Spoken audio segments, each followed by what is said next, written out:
Hello, I'm XPLovecat, and I'm going to be going through 5 of my tips for creating memorable NPCs. So we all want to have NPCs at the table that grab our players' attentions and remain in their memories long after they leave the table. NPCs that are interesting, unique, and relevant to the story will really help bring immersion to the table and help the player experience. Really quickly, I want to let you know that I recently launched a Patreon page, so if you're enjoying Game Master advice videos like this, I would love some support so I could get these videos out a little bit more quickly and also maybe take them up a notch and bring them to new heights. So thank you so much for your support and watching, and if you'd like to check my Patreon page out, it'll be in the description below. Before we dive into the tips, it's important to know the difference between major and minor NPCs. Major NPCs are those who have a significant impact on the story or the players. They generally have more fleshed out backstories, and they can be reoccurring as well. In contrast, minor NPCs are less important to the overall story, and they're used primarily to add flavor to the world or fill in details to the scene or help players along if they get lost. And finally, there's sometimes a difference in how you approach making your NPCs from scratch versus when you're planning a pre-made scenario and you're trying to understand how to play the NPCs in those pre-mades. So I'm going to give a little bit of tidbits for the pre-made situation as well as we go through these tips. Tip number 5 is create visual descriptions. Now this might seem obvious, but when you're creating a description for your NPC and you make it really unique and differentiated from each individual NPC, it'll be more likely that your players can remember them. So I'd really encourage you to use descriptive language to paint the picture of what this NPC looks like to the players. Consider their appearance, clothing, and other attributes that would make this NPC stand out. Also, what's unique about this NPC? Is it a particular scar, maybe the length of their hair,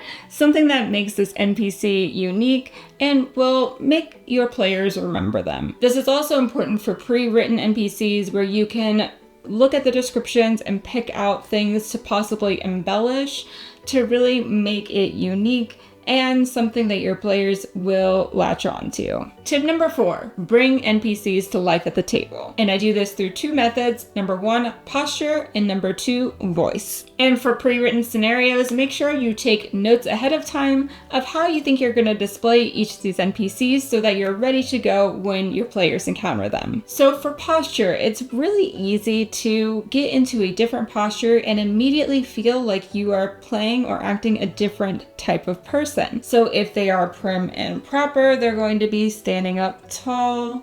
And already I know that I want to be very delicate with my words.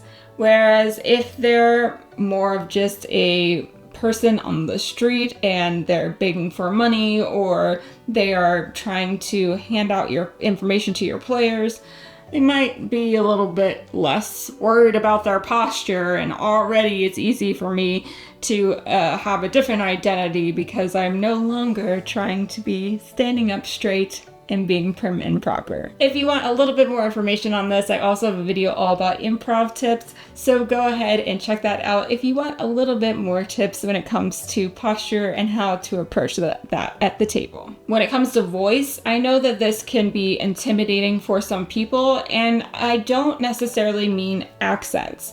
There's a lot of things that you can do with your voice to make a character sound unique without trying to impersonate an accent that you might not be good at. I personally am not very good at accents, so I rely on 2 methods.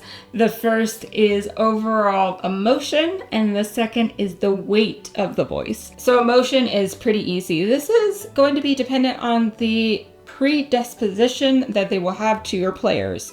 So if your players have just gone through and destroyed all of the farmer's crops, the farmer is going to be very upset when the players go to interact with him. However, if it's just a friendly local barkeep who is trying to gain more business, then he's probably going to be pretty friendly toward your players. So the immediate emotion will automatically give you a little bit of hint of how to approach your voice. And the second tip here is to look at the weight of your voice. So that means light, medium, or strong. Light is something that is more gentle and something that feels a little bit more airy, something that's easy, and that will allow you to flow your words in a different way than if you have a very strong voice and it's very heavy and you're very intentional about your words. So that is a different way to not have an accent, just use your regular voice and combine your emotion with your weight. So if I am friendly and light, then I would be very welcoming and have you come into the house. Whereas if I am angry and strong, then you are not coming in this house and there's no way that you are allowed to be here and I'm very upset. And that is very different than the other voice, even though it's still my own. And as an additional resource, I stumbled upon this video a couple years ago, but it's been really helpful and I go back to it every once in a while to spice up the way that I approach voices. He uses a pretty similar method to what I described, but his examples are really on point and really helpful, so you can figure out how to break down and do a lot of different voices for a lot of different NPCs. The link to that video will be in the description below. Tip number 3 is make your NPCs relevant. So don't just throw in every single possible person that could be in this town and that they could interact with. Make sure that you spend a little time thinking about how they could either help or hinder your players.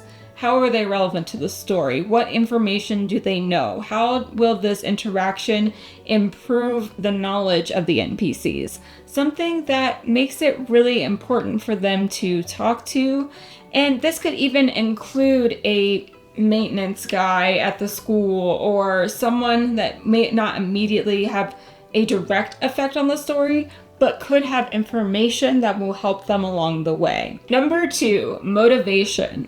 So major NPCs should absolutely have a motivation when they're speaking with players. It's not like the world is revolving around your players, although that's how we would play it at the table. But if you really want this world to feel real and your NPCs to be memorable, then they have to have their own motives. This motivation should in some way be connected to the story or be something that the player characters can act upon. And in most cases, it should be consistent throughout the game so that your players are able to easily remember the different NPCs. This tip is super important for pre-mates as well. I always make sure that I know what the motivations are of each of the different NPCs in a pre-mate scenario. That way, it's a lot easier for me to remember each of the NPCs, and it's a good way for me to inform the reaction that they would have to whatever the player characters throw at you. So unlike building an NPC from scratch where you might be more familiar with everything and the backstory and their motivations and what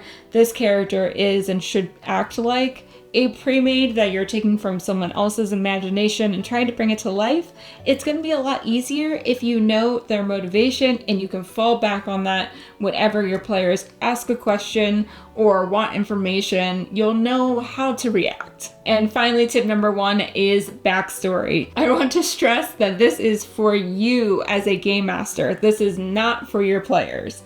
So although your players may end up getting tidbits of a character's backstory, it's primarily for you to be able to remember who they are and really embody a character. A detailed backstory should include things about their upbringing, major life events, education, kind of the major things that you would use to identify the path that this person has taken and also what led them to their current motivation. This backstory will really help the NPC feel real in your mind, so it will be less one-dimensional and a lot easier for you to portray. And there you have it. I hope these tips helped you make some memorable NPCs. If you want more Game Master advice, there's more videos over here, and let me know in the comments some other topics that you'd like me to address, and I will make sure to talk more about that.